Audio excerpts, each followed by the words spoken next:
इस कहानी में होता कुछ ऐसा है कि एक लड़की होती है और उसको गंदी वीडियोस देखने की लत लग जाती है।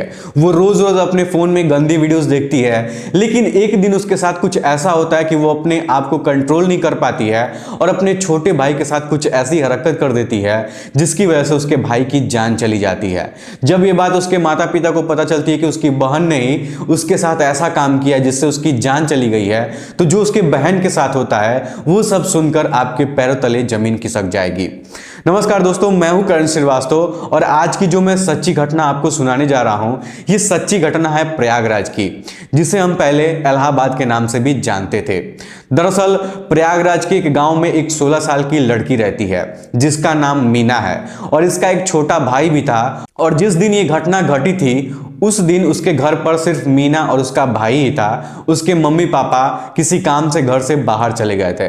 मीना 16 साल की जरूर थी, लेकिन उसके पास नॉलेज बहुत ज़्यादा था। दरअसल उसके पास एक मोबाइल फ़ोन था और वो अपने फ़ोन के ज़रिए काफ़ी कुछ सीख चुकी थी। मीना का एक बॉयफ्रेंड भी था जिसका उम्र 19 साल था और वो उसके गांव के बगल में ही रहता था। दोनों एक दूसरे से काफ़ी करीब थे और दोनों एक दूसरे से बहुत ज़्यादा प्यार भी करते थे। मीना अक्सर अपने फ़ोन में गंदी वीडियोस देखा करती थी और गंदी वीडियोस देखते देखते उसको आदत पड़ गई थी और वो हमेशा गंदी वीडियोस ही देखा करती थी।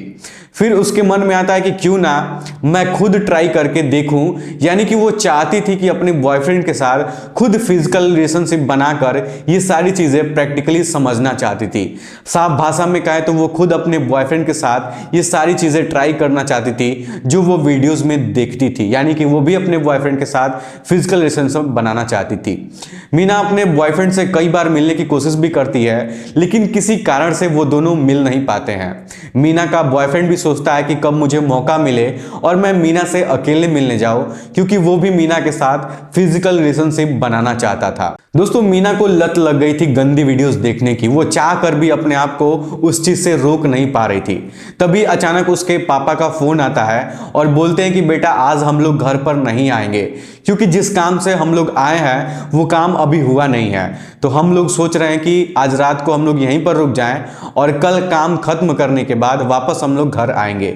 तो लड़की बोलती है कि ठीक है पापा, कोई बात नहीं, मैं छोटे भाई को संभाल लूंगी, आप लोग आराम से काम करके कल आइएगा। इतना बोलने के बाद लड़की के पापा फोन रख देते हैं। मीना का जो छोटा भाई था वो दूसरे रूम में था। तभी मीना के मन में आइडिया आता है कि क्यों ना आज अपने बॉयफ्रेंड को अपने घर पर बुलाया जाए, क्योंकि वो काफ़ी टाइम से इस समय का इंतज़ार कर रही थी और आज उन दोनों को ये मौका मिल गया था, क्योंकि घर पर उसके मम्मी पापा भी नहीं थे और कोई बोलने वाला भी नहीं था। इसलिए यह सोची कि आज अपने बॉयफ्रेंड को मैं अपने घर पर बुलाऊंगी। तभी वो अपने बॉयफ्रेंड को फ़ोन करती है और बोलती है कि क्या तुम आज मुझसे मिलने आ सकते हो मेरे घर पर। लड़का तुरंत राजी हो जाता है, क्योंकि वो भी चाहता था कि मीना मुझसे अकेले में मिले और वो दोनों एक दूसरे के साथ फिजिकल रिलेशनशिप बना पाए। लड़का जैसे ही ये बात सुनता है वो तुरंत हाँ कर देता है, बोलता है कि ठीक है मैं आ रहा हूँ। इसके बाद दोनों फ़ोन रख देते हैं। कुछ देर बाद लड़का लड़की के घर के पास आकर उसको फ़ोन करता है कि मैं तुम्हारे घर के बाहर आके खड़ा हूँ, तुम कहाँ हो, बाहर आ जाओ। तो लड़की सोच में पड़ जाती है कि मैं तो एक बार बस इसको बोल दी हूँ आने के लिए और ये तो तुरंत आ गया है। फिर वो कुछ कर भी नहीं सकती थी, वो उसको अपने घर के अंदर बुलाती है। लेकिन इस घर में मीना का एक छोटा भाई भी था। इस बात से वो काफ़ी ज़्यादा डर रही थी कि कहीं उसका भाई उन लोगों को देख लेगा तो शायद ये सारी बातें मम्मी पापा को बता देगा। फिर मीना और उसका बॉयफ्रेंड दोनों मिलकर एक साजिश रचते हैं और मीना अपने छोटे भाई को जूस में सोने की दवा मिलाकर उसको पिला देती है। वो जूस पीने के बाद उसका जो छोटा भाई था वो सो जाता है।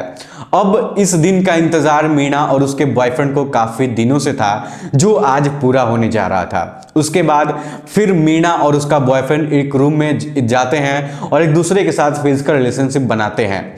जब इन दोनों की हसरत पूरी हो जाती है तो दोनों एक दूसरे के साथ बैठकर रूम में काफ़ी देर तक हंसते हैं, बातें करते हैं। जैसे ही कुछ घंटे बीतते हैं तो उसका जो छोटा भाई था वो अपने नींद से बाहर आता है, यानी कि उसकी नींद खुल जाती है और उसको कुछ आवाज़ सुनाई दे रही थी, जैसे कोई उसके बहन के रूम में, यानी कि उसके रूम के बगल में उसके बहन का रूम था और उसमें कोई बैठकर उससे बातें कर रहा है और उसके बहन से हंसी मजाक कर रहा है। जब वो लड़का ये बात सुनता है तो तुरंत उठकर अपने बहन के रूम में जाता है और वहां जो देखता है वो देखकर उसके होश उड़ जाते हैं।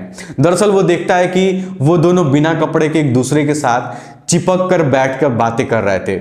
तब ये गुस्सा हो जाता है और बोलता है कि तुम दोनों ये सब क्या कर रहे हो, मैं ये सारी बातें मम्मी पापा को बताऊंगा। इस बात को सुनने के बाद मीना और उसका बॉयफ्रेंड दोनों डर जाते हैं और इससे बचने के लिए मीना क्या करती है कि अपने भाई को मारने लगती है और बहुत ज़्यादा मारती है, पीटती है। इसमें उसका बॉयफ्रेंड भी उसका साथ देता है।